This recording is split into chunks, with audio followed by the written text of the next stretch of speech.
Radio Brunet, c'est tous les jours de 13h à 14h sur RMC. Mesdames, Messieurs, bonjour. J'ai un peu le sentiment que nous ne pourrons plus jamais organiser en France des vastes mouvements, des vastes opérations, des vastes fêtes, des vastes joies, des vastes liesses nationales sans qu'il y ait des débordements. J'ai l'impression que désormais, il faudra compter avec la violence urbaine, les débordements. J'ai lu sur les réseaux sociaux des messages assez édifiants. Je vous en lis un. Tiens. Moi, hier, c'est une femme qui écrit. Moi, hier, j'ai cru me faire violer en plein cœur de Paris. Plus tard, j'ai vu des gens démolir un feu tricolore et un mec en sang se faire tabasser. Un père se faire frapper devant sa fille de 5 ans pour une place dans le métro. Pour moi, hier, on n'était pas champion du monde, c'était juste la purge. Bon, voilà, mesdames, messieurs, beaucoup de messages comme ça qui parlent d'agression de toute nature, de violence, qui parlent de saccage, de violence urbaine. Le maire du 8e arrondissement du cœur de Paris, s'est plaint hier de toutes les dégradations que son arrondissement a eu à subir parce que des gens c'était des gens heureux, c'est ça, des gens joyeux qui manifestaient leur joie en cassant. Voilà, je sais pas, mesdames, messieurs, mais oui, j'en arrive à douter qu'il y ait un jour en France des vastes mouvements nationaux, de vastes, des manifestations ou des mouvements de liesse, qui se déroulent sans heurts. Non, j'ai le sentiment que ça n'arrivera plus. D'où ce Brunet-Métry. Je sais, écoutez bien, je sais que ça gâche un peu la fête, mais les médias doivent parler de ces débordements, de la casse, des agressions et des agressions sexuelles. Dans la fan zone, c'était la fête pour beaucoup. Pourtant, une centaine de personnes choisissaient l'anonymat de la foule pour se livrer à des violences. Il y a quelques casseurs qui viennent gâcher cette fête populaire. Peut-être vous l'entendez derrière moi, on entend des coups de grenades assourdissantes. L'affrontement va alors durer près de 2 heures. Jet de bouteilles en verre, puis affrontement avec les forces de l'ordre, allant jusqu'à briser des vitrines et piller des boutiques. La fête, en tout cas, est totalement terminée et ce sont les incidents qui ont pris le dessus.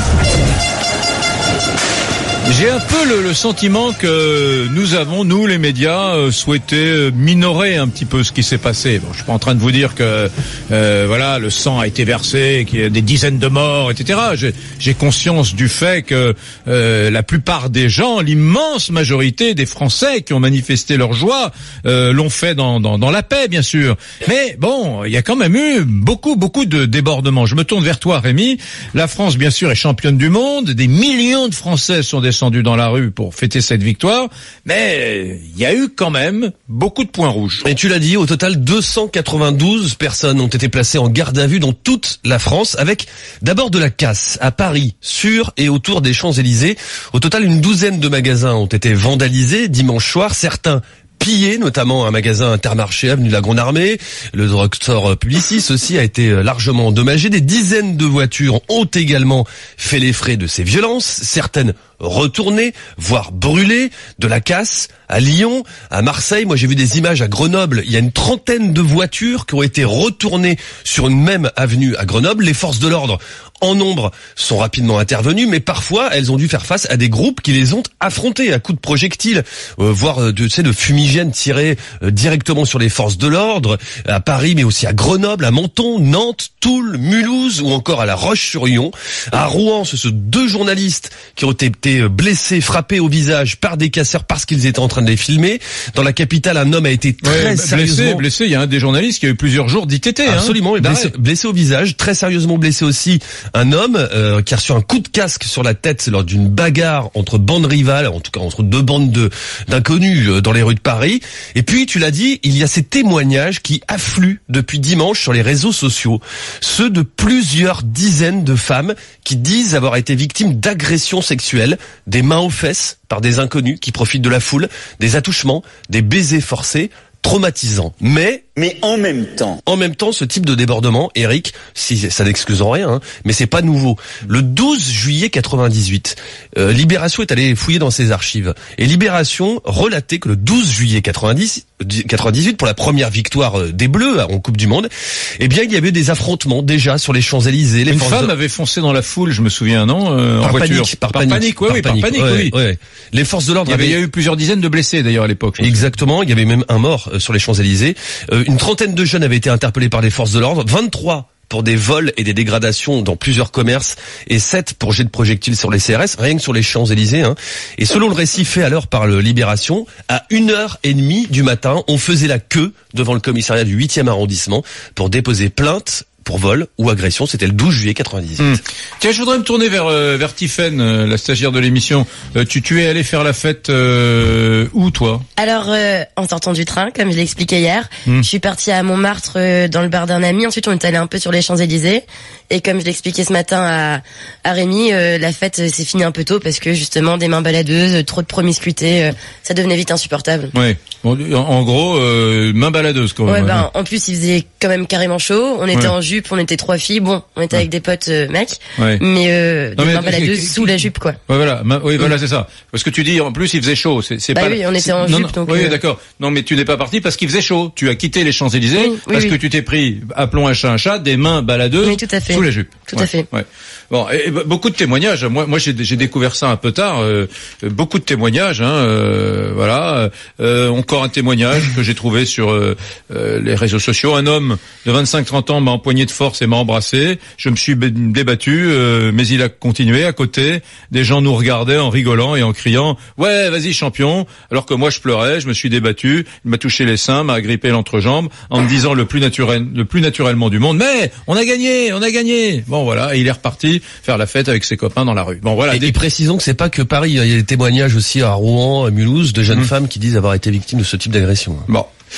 Vous commencez à voter. Le Brunet-Métry, le voici, champion du monde. Je sais que ça gâche un peu la fête, mais pour moi, les médias doivent parler de ces débordements, de la casse et des agressions sexuelles. Ça a commencé à voter, Tiffaine ? Tout à fait. Pour cette première tendance, vous êtes 90% à penser comme Eric. Bon, il vient de nous rejoindre, Stanislas Godon du syndicat de police Alliance, secrétaire administratif général adjoint de ce syndicat. Merci d'être là, Stanislas Godon. Bonjour. Bonjour. Bon, vous avez pris connaissance de tous ces débordements. Quand on dit qu'il y en a eu partout, vous confirmez que c'est pas un phénomène uniquement parisien ? Alors on l'a plus que fait que prendre connaissance, puisque on les a vécus ces événements. Ouais. Et on les a vécus, et je peux vous dire que dès le lendemain, on comptait, et on comptait déjà plus de 50 blessés dans nos rangs.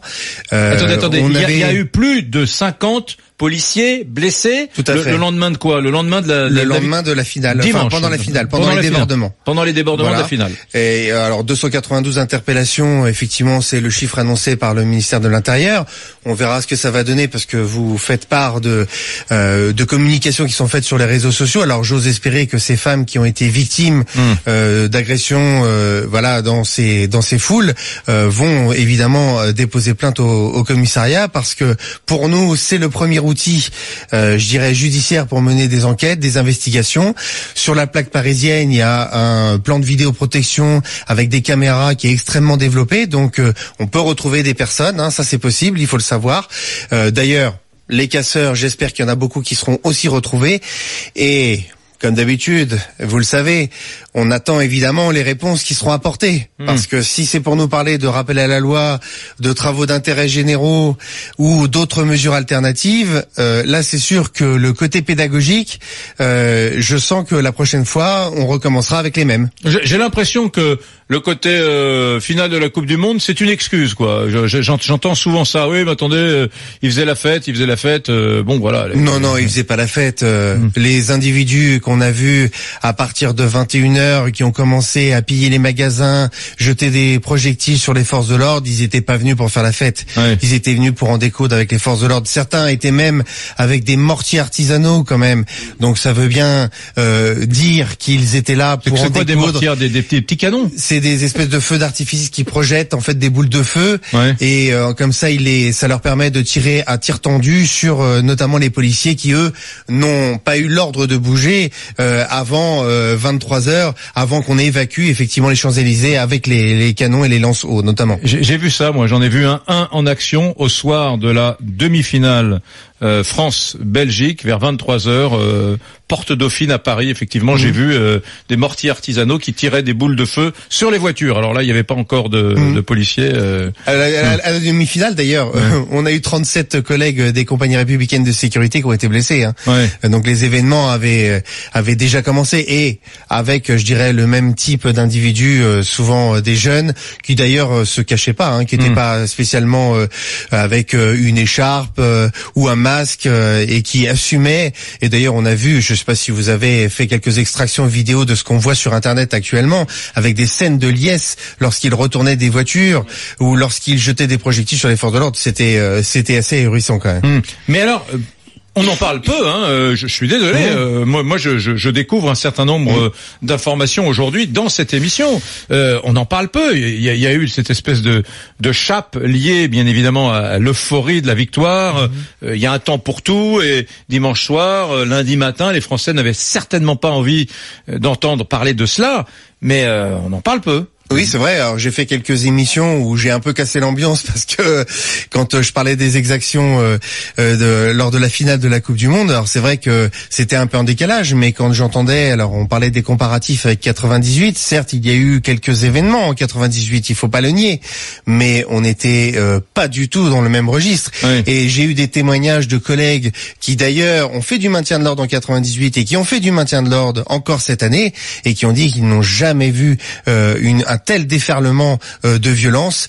On n'était pas du tout dans le même état d'esprit. Pourtant, Rémi Barré à l'instant rappelait qu'en 98, il y avait eu un certain nombre d'événements, à commencer par cette femme prise de panique qui avait foncé dans la foule en voiture aux Champs-Élysées, blessant plusieurs personnes, etc. Mais bon, oui, alors là, on est sur une crise de panique. Voilà, moi, j'ai fait la différence entre accidents, parce qu'il y en a eu malheureusement aussi des accidents dimanche soir, et il y a même eu des morts, hein. 2 morts. J'ai fait la différence entre accident et violence volontaire. Bon, alors beaucoup de gens nous écoutent du nord au sud de la France, de l'est à l'ouest.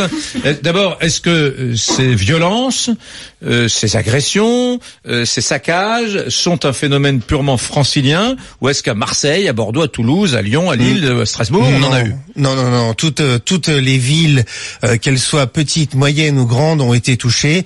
Vous savez qu'il y avait d'ailleurs 230 événements qui avaient été organisés sur l'ensemble du territoire national. Je dirais les plus marquants, ça a été Lyon, où la fan zone a dû être quasiment vidée en quelques minutes à cause d'une centaine d'individus. D'ailleurs, je crois qu'il y a des comparutions immédiates aujourd'hui qui vont être faites, puisqu'il y a une trentaine d'interpellations. À Grenoble, où effectivement il y a toute une rue où ils ont retourné toutes les voitures.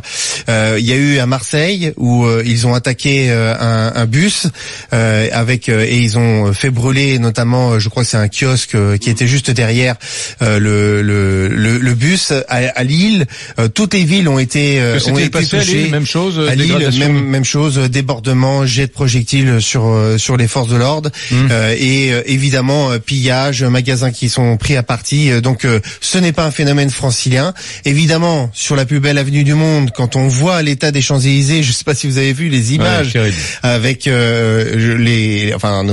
amis de la propreté de Paris ont eu un peu de travail le lendemain.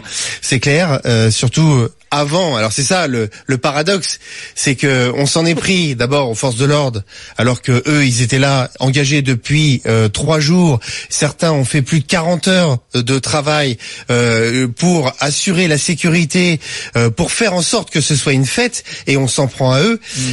En plus, vous avez le lendemain, donc le lundi, le parcours, symbolique du bus avec les joueurs qui doit se faire, et vous avez ces scènes-là quelques heures auparavant. Enfin, vraiment on est dans un non-sens, et on est en dehors de tout contexte sportif. Ça, c'est clair. C'est Stanislas Godon que vous écoutez, mesdames, messieurs, et les policiers. Il est là au nom du syndicat de police Alliance. Rémi, tu voulais ajouter quelque chose? Pour revenir à ce qu'on disait, c'est pas seulement les grandes villes. Je t'ai cité tout à l'heure des affrontements entre les forces de l'ordre et des groupes de casseurs à Toul, à La Roche-sur-Yon. À Toul? Ouais, et à Menton aussi. Il y a des forces de l'ordre pendant plusieurs heures ont dû faire face à un groupe de jeunes qui les caillassaient. La Roche-sur-Yon, en Vendée. Bon, beaucoup d'appels. Mesdames, messieurs, vous avez été témoins. Mesdames, messieurs, vous avez été victimes. Appelez-moi au 32-16, c'est le moment d'en parler. Hervé m'appelle des Bouches-du-Rhône, de Marseille. Mon cher Hervé, bonjour. Bonjour. Vous étiez où? Tu étais où, mon cher Hervé, le soir de la finale? J'étais à Paris, du coup, alors, ce qui s'est passé avant et après, je peux pas en parler, j'étais pas là. Moi, j'étais sur les champs à 2h du matin. De 2h du matin à 3h30 à peu près. Et là, ce que j'ai vu, alors on m'a dit tu es choqué, non, je suis pas choqué, ça m'a juste révolté, quoi. Donc en fait, j'étais sur les champs pour accompagner ma compagne qui allait travailler de nuit, je voulais pas qu'elle parte seule. Et en fait, j'ai vu des entre le rond-point des Champs-Élysées et la place de l'Étoile, je n'ai pas vu un policier. Alors, je précise que je suis pas en train de les montrer du doigt parce qu'ils ont fait ce qu'ils ont pu, pour le coup. Je pense qu'il va y avoir des ordres, mais entre le rond-point des Champs-Élysées et l'Étoile, il y avait pas un seul policier. Il y en avait peut-être un civil. Ça, j'ai pas vu parce que j'ai pas non plus le flair pour les reconnaître. Et j'ai vu des mecs qui faisaient des rodéos en BMW de l'avenue Georges V jusqu'à l'Étoile, tirer des freins à main, les têtes à queue à 10 mètres des gendarmes mobiles qui pouvaient rien faire parce qu'on leur a sûrement dit de pas bouger. Et le oui, alors il y avait pas de policiers, il y avait pas de policiers, dis-tu, mais il y avait les gendarmes mobiles sur les Champs-Élysées. Ouais, mais ils étaient en faction au rond-point à l'Étoile en fait. Mais entre l'Étoile et le rond-point des Champs-Élysées, il y en avait pas. Et là, c'était une zone de non-droit, c'était du n'importe quoi. La boutique donc les mecs dans leur voiture, frein à main, dérapage contrôlé, tête à queue sur les Champs-Élysées. C'est ça. Alors après, tout le monde est filmé parce qu'après il passe sur YouTube, donc c'était la fête, quoi. Je veux dire, c'était du n'importe quoi. J'ai vu la dame qui a le kiosque à journaux en face de la boutique Vuitton. Alors le kiosque il a été renversé, il y avait tous les magazines, en fait tout ce qu'il y avait dedans éparpillé sur les champs. Elle était assise sur une jardinière à pleurer. La boutique du PSG, jusque-là saccagée. Courage, les vitres pétées, il suffisait que je rentre, et que je parte avec des robes, il se passait rien. Et le pompon carré, c'était une jeune fille qui était fortement avinée, donc en haut de la rue François 1er, qui était en train de se faire entreprendre par deux personnes qui visiblement voulaient profiter de la situation. Donc j'ai fait dégager Manu Militari. Je veux dire, c'était du n'importe quoi. Qu'est-ce que tu as fait? Tu as demandé aux deux types qui voulaient manifestement toucher, voire agresser cette jeune femme, tu les as fait dégager? Je leur ai dit, en même temps, physiquement, je suis pas non plus très flué, donc du coup, ça m'a aidé, et donc je leur ai dit de dégager, quoi. Donc il y en a un qui a rebellé, je me suis approché de lui, donc là, ils sont partis, et en fait, j'ai ramené la jeune fille, il y avait 3 policiers en faction un peu plus haut, donc je l'ai ramené, je l'ai laissé là. Mais sinon, je sais pas ce qui se serait passé, mais là, pour le coup, c'était, je vous dis, n'importe quoi, des jardinières, des scooters brûlés, enfin, et je n'ai pas vu de policiers. Il y a peut-être un civil, je dis pas le contraire. Je pense qu'ils ont fait ce qu'ils ont pu. Le camion le canon rouge, je l'ai vu partir. Moi, quand je suis arrivé sur les champs, vers 2h à peu près, 2h10, il était en train de partir, quoi. Le canon rouge. Le canon, ouais. Donc il a sûrement été très efficace avant, ouais. mais après c'est du n'importe quoi. Les mecs qui étaient sur des roues arrière en scooter. J'ai même vu un gendarme mobile. Parce qu'il y a un feu rouge en haut à l'Étoile. Juste avant, il disait à un jeune homme de rentrer dans l'habitacle parce qu'il était en danger. Donc le gars, il fait quand même la prévention, c'est-à-dire que ça fait 5 heures qu'ils se prennent des pierres dessus, mais il lui dit rentrer dans l'habitacle, c'est dangereux. Le mec lui dit allez toi rentre chez ta mère. Au bout d'un moment, moi, je me demande où on vit, quoi. C'est-à-dire que moi hier je voulais y aller sur les champs parce que c'est un événement qui arrive pas souvent. Ça m'a écœuré, je suis même pas allé, je l'ai même pas regardé à la télé, et vous savez pourquoi? Parce que j'en ai rien à foutre en fait. Et du coup hier, je n'ai même pas écouté la radio parce que j'en avais ras-le-bol d'entendre les journalistes avec un grand J, les intervenants, tous se gargariser de la victoire. Certes belle, mais bon voilà. Mais par contre, tout ce qui s'est passé à côté, c'était des brèves ou des bandeaux en bas de l'écran sur les chaînes de télé, quoi. Et ça, je trouve ça inadmissible. Attends, Hervé, il est 13h25. C'est un ordre. Tu restes au téléphone. Dans un instant, Stanislas Godon. Même si t'es costaud et carafé, dans un instant, Stanislas Godon du syndicat de police Alliance se répondra. Pourquoi est-ce qu'il n'y avait pas de policiers sur les Champs-Élysées après 2h du matin, le soir de la victoire? Il répondra. Comment est-ce que ça vote? Toujours là? On était sur du 90-10 quand je dis... C'est ça, maintenant on est passé à du 91-9. Voilà, tout simplement. Je sais que ça gâche un peu la fête, mais les médias doivent parler des débordements, doivent parler de la casse, doivent parler des agressions sexuelles, beaucoup plus qu'ils ne l'ont fait à mon avis. Mesdames, messieurs, vous avez envie de témoigner, vous avez envie de nous dire ça s'est très bien passé ou ça s'est très mal passé, à tel endroit pourquoi est-ce qu'on n'a pas parlé de voilà, on a détérioré mon mobilier urbain, quelqu'un que je connais a été agressé devant moi. Enfin, je veux vous entendre sur cette question. Et si vous dites au contraire, j'étais à tel endroit, ça s'est formidablement passé, il ne faut pas noircir la situation, je suis prêt à l'entendre aussi, hein. Appelez-moi au 3216, à tout de suite. RMC, #Radio Brunet, suivez-nous aussi sur les réseaux sociaux. RMC, Radio Brunet, Éric Brunet. Alors, Stanislas Godon du syndicat Police Alliance, on parle justement de ces débordements, de la casse qui a eu lieu. Nous avons parlé également des agressions sexuelles qui sont nombreuses à être dénoncées sur les réseaux sociaux depuis la victoire des Bleus. Ces femmes qui ont fêté dans la rue la victoire des Bleus.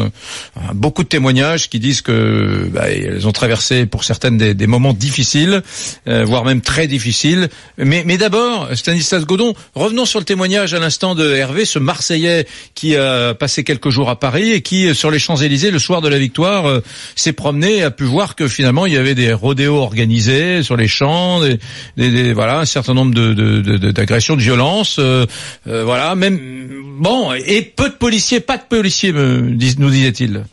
Alors c'est assez surprenant, mais peut-être pour apporter un petit peu de précision sur le dispositif du maintien de l'ordre, il faut savoir que quand on est en maintien de l'ordre, on est en unité constituée, on est positionné à des endroits stratégiques et on fait barrage, ou parfois on fait ce qu'on appelle un ratissage, par exemple comme ça s'est passé sur les Champs-Élysées, où vers 23h30, il a fallu faire partir un bon nombre d'individus avec notamment les lance-eaux qui sont très très efficace. C'est pour ça que nous on regrette, ça fait des années qu'on dit qu'il faut les utiliser à chaque fois qu'il y a des débordements lors d'événements, qu'ils soient sportifs, culturels ou revendicatifs d'ailleurs, hein. C'est bien le regret qu'on a eu lors de la loi travail. Il faut savoir que les Champs-Élysées ont été balayés par les lanceaux et avec nos collègues, notamment gendarmes mobiles, qui suivaient et qui en fait essayaient de dégager le terrain, parce que pendant le même temps où on descendait les Champs-Élysées, certains jetaient des barrières de sécurité pour empêcher la progression notamment des unités constituées. Alors il faut savoir qu'ils étaient positionnés en haut des champs et en bas des champs, et qu'après les gendarmes mobiles, et les lanceaux qui après sont descendus jusqu'en bas pour nettoyer en fait les Champs-Élysées. Nettoyer, ça veut dire en jargon policier de faire évacuer tous les individus qui jetaient encore des projectiles, des bouteilles en tout genre, ou qui procédaient à notamment. Est-ce que attendez, la question essentielle elle est là. Est-ce que ce sont des gens qui viennent d'un peu partout et qui sous l'effet de la liesse et de l'alcool reprennent spontanément des bons réflexes, ou est-ce que ce sont des gens qui se disent on est des casseurs, on a déjà cassé au moment de la loi travail, etc. Ça va être l'occasion d'aller sur les Champs-Élysées ce soir et de reprendre les vieilles habitudes. Non, là ils étaient très clairement décidés à en découdre, à piller les magasins. Réponse numéro 2, c'était des pilleurs qui étaient venus pour piller. Oui, bien sûr. Des jeunes pilleurs d'ailleurs, c'est bien ça le drame. Hervé quoi? En remontant les champs, j'ai vu arriver une file de 5 ou 6 taxis, les mecs qui sortaient à 7 de dedans, et à 3h du matin, ils venaient pas pour fêter la victoire, ceux-là, je veux dire, ils avaient pas l'air ni joyeux, ils avaient l'air surtout déterminés. Alors, je sais pas ce qui s'est passé après. Le fait est que moi, j'ai vu arriver les taxis qui se garaient au milieu des champs. Là, ils sortaient des jeunes, hein, parce que bon, on va dire entre 20 et une trentaine d'années, quoi. Ils sortaient à 5 ou 6 des taxis et, voilà, ils sont regroupés. Je vais dire les choses, parce que je vous entends parler tout à l'heure, on va dire les choses, c'est des bandes qui viennent de quartiers défavorisés. Qui viennent essentiellement, c'est des bandes de casseurs, disons-le. Oui, c'est des bandes de casseurs, oui. Qui viennent de banlieue. Ce sont des bandes de casseurs qu'on connaît depuis longtemps. Les choses, elles sont dites. Hervé, c'était quoi le profil, Hervé? Le profil, je veux dire, c'était pas monsieur, madame, le grand frère et le grand-père, quoi. C'était surtout monsieur, quoi. Non, mais c'est le profil, c'est des jeunes comme un scooter qui roulent sans casque, c'est pour faire un dessin, quoi. Vous voyez, après, voilà. Du coup, moi, je rentrais de province, à 21h, je voyais arriver, en fait. Je pouvais plus rentrer dans Paris, Porte-Maillot, c'était bouché, je voyais passer un scooter, hein. Alors, je ne dis pas qu'ils allaient tout casser. Mais en même temps, c'était pas tous de Paris, quoi. Le problème, c'est qu'il y a aussi ces bandes de casseurs qui viennent pour casser. Vous me contredisez si je me trompe. Et puis autour de ça, il y a aussi souvent des jeunes qui sont pas des casseurs professionnels, mais qui se joignent au bordel ambiant. Moi, je vais donner mon témoignage très court, Eric. J'ai remarqué une chose. Je te dis, j'ai suivi la finale à la terrasse d'un café à Lille dimanche soir. Il y a 4 petits jeunes qui sont très sympas, très gentils, des petits jeunes très sympas. Voilà, j'ai parlé un peu avec eux, qui sont assis devant moi. Ils ont regardé le match. Une fois qu'il y a eu le coup de sifflet final, j'étais très étonné. Ils sont restés complètement stoïques. Ils ont pas fêté la victoire. Et très vite, je les ai vus partir en courant pour rejoindre la Grand Place. Et clairement, ils étaient là pour voir s'il y allait avoir du bordel. Voilà, c'est tout. Ils n'étaient pas là pour le match. Beaucoup de messages que nous recevons sur les pages Facebook de l'émission, beaucoup de messages que vous voulez apporter au débat. Donc on va les lire peut-être tout de suite. Avec ce témoignage, par exemple, de Omar qui nous dit, moi, j'étais sur les Champs-Élysées quelques heures avant la finale.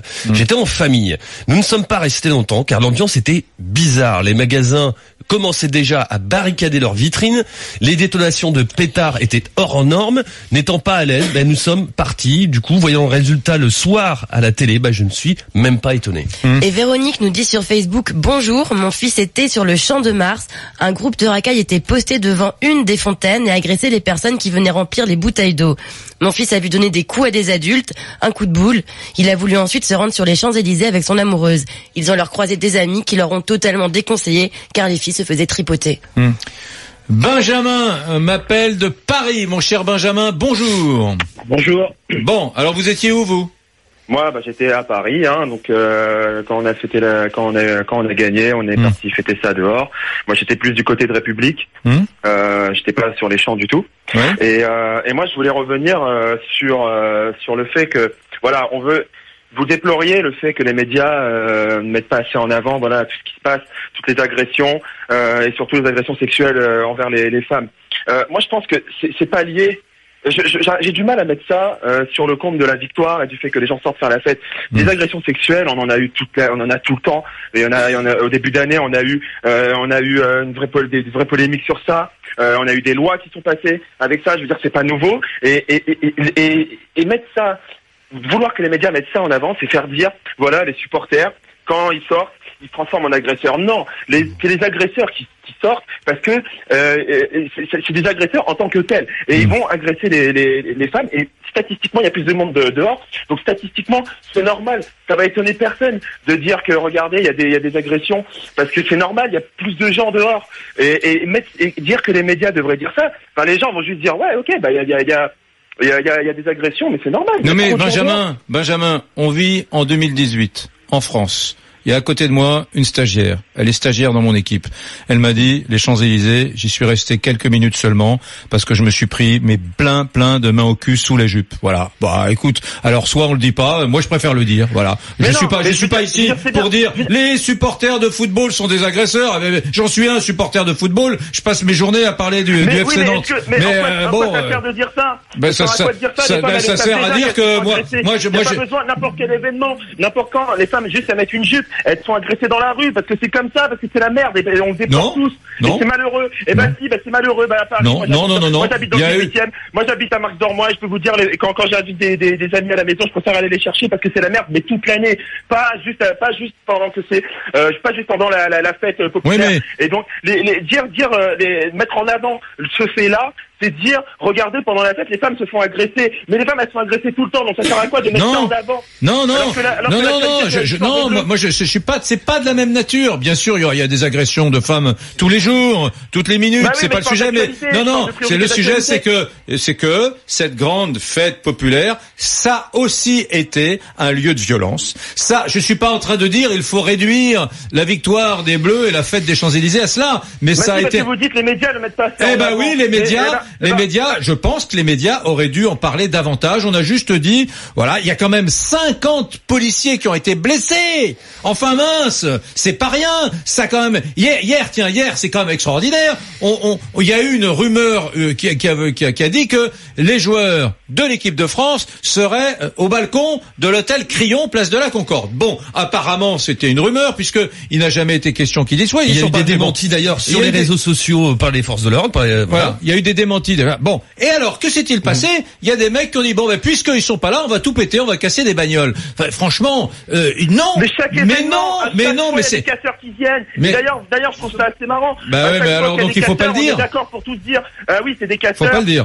qui viennent que pour casser. Mais alors, c'est qui les casseurs? Non, mais c'est des mecs, voilà, non, mais c'est ça que je dis. Vous dites, vous êtes bien d'accord pour dire que c'est des casseurs. On a même eu une localisation géographique que j'ai trouvé un peu limite tout à l'heure. Voilà, ils viennent tous des banlieues, c'est super. Mais alors, quand c'est des agressions sexuelles, on doit dire quoi? On doit dire, il y a les supporters, il y a tellement de supporters dehors, et les supporters, ils agressent les femmes aussi. Non, c'est les mêmes connards qui sortent et qui sont dans la rue toute l'année. Mais vous savez, mais pourquoi vous le savez, vous, Benjamin? Mais pourquoi vous le savez? Pourquoi est-ce qu'il n'y aurait pas eu parmi les gens qui ont agressé des femmes ou qui ont été violents, pourquoi est-ce qu'il n'y aurait pas eu de simples supporters qui, attirés par cette ambiance un petit peu sulfureuse, échauffés, mais laissez-moi terminer, échauffés par l'alcool, également échauffés par l'alcool, auraient tout simplement succombé à la tentation de mettre des mains au cul ou de jeter des projectiles en direction des forces de l'ordre.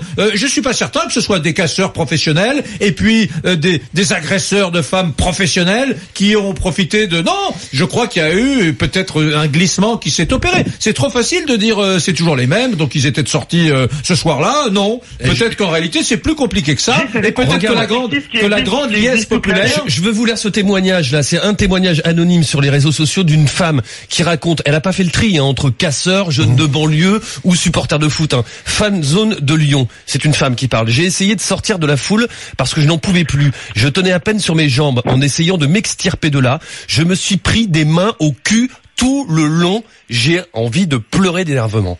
Voilà. Bah oui, mais ça c'est un phénomène de société qu'on entend toute l'année. C'est pas lié à la fête. C'est toute l'année, mais toute l'année. Vous allez dans un supermarché, vous allez au Super U, faites vos courses, une femme en jupe, elle se prend pas des mains au cul. On a eu des témoignages avec les affaires qu'il y a eu toute l'année, des témoignages de femmes qui bien sûr, mais là c'est pas pareil, elle dit que non, là c'est pas pareil, là elle dit que c'est juste qu'il y a plus de monde dans la rue et qu'il y a forcément plus d'agresseurs dans la rue. Là elle dit que sur 100 mètres, elle dit que sur 100 mètres pour sortir de la fan zone, elle s'est pris des mains au cul non-stop, etc. Bon voilà. Non mais enfin, si je peux répondre à Stanislas Godon d'Alliance, du syndicat de police Alliance. C'est que quand même, c'est pas parce qu'il y a des choses qui se passent à l'heure actuelle qu'il faut les accepter, ne pas en parler, ne pas les dénoncer. Il faut qu'après il y ait aussi une réponse de l'autorité de l'État. Et d'ailleurs, moi en tant que représentant du personnel de police, nous on est là pour effectivement prendre des plaintes, mener des enquêtes, procéder à des interpellations, et pour que ces individus, ils ne reproduisent pas ce qu'ils ont fait. Parce que si on commence à laisser faire le chaos, le désordre, qu'est-ce qui va se passer? Ça veut dire qu'on ne pourra plus faire aucun événement sans qu'il y ait de la casse, des agressions sexuelles, des attouchements. Et là, c'est le règne du chaos, je vous le dis. Ça veut dire que les libertés publiques, c'est terminé après. Donc on est dans un engrenage où ça risque de mal se terminer. De mal se terminer avec des drames. Et je crois que c'est pas l'objet. On était en train de parler de fêtes sportives. On était en train de parler d'un événement majeur qui se reproduit que tous les 4 ans. Et nous, c'est la deuxième fois qu'on est champion du monde. Donc quand même, je veux dire, là, il faudrait que on revienne à la raison et que lorsqu'il y a des exactions, ces exactions fassent l'objet de saisine, de dépôt de plainte, d'enquête, d'interpellation et de sanctions pénales, je le redis. Et là, je crois que tout le monde sera d'accord, parce que si dans ce pays on se laisse, j'irais déborder par l'impunité, effectivement, on risque de créer le chaos. Johan m'appelle de Lyon. Mon cher Johan, bonjour. Bonjour. Vous avez fait la fête dimanche soir? Du coup, moi, j'étais à Bellecour, en fait, et c'était juste pour dire que, en fait, dans le centre-ville de Lyon, c'est-à-dire Bellecour, Cordeliers, Guillotière, il n'y a pas eu de fête, en fait, parce que c'est parti en couille tout de suite. Il y a des casseurs qui sont venus directement, qui ont jeté des bouteilles, des pavés sur les camions de CRS. Donc c'était des scènes de guérilla, il y a eu des pillages et ça a duré toute la soirée. Donc c'est-à-dire que sur Lyon, en centre-ville, Bellecour, place des Jacobins, place de la République, Cordeliers, il n'y a pas eu de fête. C'était des scènes d'émeute toute la soirée. Et pour faire la fête sur Lyon, il fallait être soit dans le vieux Lyon ou soit dans les quais de Saône. Et en fait, sur Lyon, en centre-ville, y a pas eu de fête. En fait. Donc comment avez-vous fait vous avez fait comment vous? Moi, je suis rentré chez moi au bout d'1 heure et demie parce que j'étais vraiment dégoûté. Donc c'était vraiment des scènes de guérilla, c'était vraiment n'importe quoi. Ça gazait toute la soirée. Donc j'étais vraiment très dégoûté, quoi. Et qu'est-ce que vous pensez du débat que nous avons? Est-ce que vous estimez que, quitte à gâcher un peu la fête, il faut en parler? Gâchée, c'est sûr. Oui. Moi, j'étais très étonné hier qu'on parle que de fête, d'union et tout, alors que moi, de ce que j'ai vu en centre-ville de Lyon, il n'y avait pas de fête, il n'y avait pas d'union, quoi. Ouais, vous êtes écœuré. Et qu'est-ce qui s'est passé exactement? Donc c'était quoi? On est venu pour jeter des projectiles? Exactement. Dès la fin du match, une demi-heure après, des casseurs sont venus, ils ont jeté des bouteilles, des pavés sur les flics, et de là, ça a gazé et ça a duré toute la soirée, quoi. Il y a eu des scènes d'émeute toute la soirée, il y a eu des barrages de poubelles sur la route, il y a eu un feu devant la Fnac Bellecour, un grand feu, quoi. Et c'était des scènes de guérilla avec d'un côté des CRS et de l'autre des casseurs qui jetaient des projectiles et voilà. Merci. Et donc, en centre-ville de Lyon, vraiment, c'était vraiment des scènes de guérilla, vraiment. Merci, Johan, merci pour ce témoignage. 13h44. Merci, Stanislas Godon. On écoute quand même le résultat de ce Brunet-Métry, Tiffaine. Je sais que ça gâche un peu la fête, mais les médias doivent parler des débordements, de la casse et des agressions sexuelles. D'accord ou pas d'accord? Et pour ce résultat final, vous êtes 91% à penser comme nous. Et Stanislas Godon, on a désormais, j'en parlais en début d'émission, du mal à imaginer une grande fête, une grande liesse nationale sans débordement. On a l'impression que maintenant c'est normal, ça s'inscrit dans le processus normal. Oui, et alors du coup c'est l'escalade parce que vous avez vu les dispositifs de sécurité qui ont été engagés. Je rappellerai juste un chiffre, 110 000 policiers et gendarmes qui ont été mobilisés, plus 110 000. 110 000, oui, sur l'ensemble du territoire national. Donc 12 000 à Paris. Et je vous dis, certains ont fait plus de 40 heures en l'espace de 3 jours. C'est vous dire à quel point, encore une fois, nos collègues, les forces de sécurité, ont répondu présent. Et heureusement qu'ils sont là, parce que c'est vraiment le dernier rempart. Seulement, je le redis, à un moment, il faudra que quand même ces individus aussi comprennent qu'on ne peut plus attaquer les forces de sécurité. Et c'est pour ça, je le redis encore une 3e fois dans cette émission, les sanctions qui vont être prononcées, et j'attends beaucoup, notamment des comparutions immédiates de cet après-midi pour les individus qui ont été interpellés, notamment à Lyon. Stanislas Godon du syndicat de police Alliance. Il est 13h45. Mesdames, messieurs, je vous invite à un petit voyage. Nous allons à Jakarta en Indonésie. À tout de suite. RMC, Radio Brunet.